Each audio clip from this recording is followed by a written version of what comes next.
Het aantal deelnemende ploegen onder de optocht van versierde wijn in Reesemageest is in 2 jaar tijd haast verdraaien. Dit hier door er zandje versierde wijn en nog een orenvehikels mee.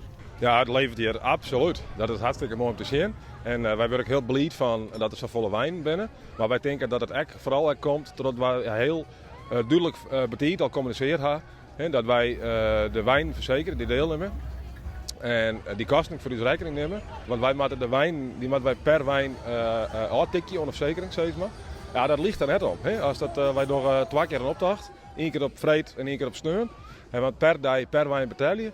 Ja, maar als rekenen dat dat zo'n €100 per wijn kost. Dus als het een beetje rekening is, dan gaat het om een behoorlijk bedrag. Het thema is Grutske Fries en dan kun je examen collega's tussen scrapjes inkomen. Nou, we zijn van Omroep Friesland, van het programma Heer. Ja, en mijn zoon, jou we vrij. Wat hangt er bij jou in broekje? Bob op de bank, sorry. Sorry. We hebben niet naar waar, jong. Maar komt dat nog van Justin Joen nou? Nou, nee, alleen maar ons zien zetten. Dus dat kan net. Wat maakt dit zo leuk? Juist er al een mooi feest, jongen. Nou, mooi, alles bij elkaar, jong en oud. En maats met de jongens laat. Iedereen bij elkaar, één groot feest. Iedereen vrolijk. Maar als je de mooie waarde scène schijnt, wat wil je nou meer?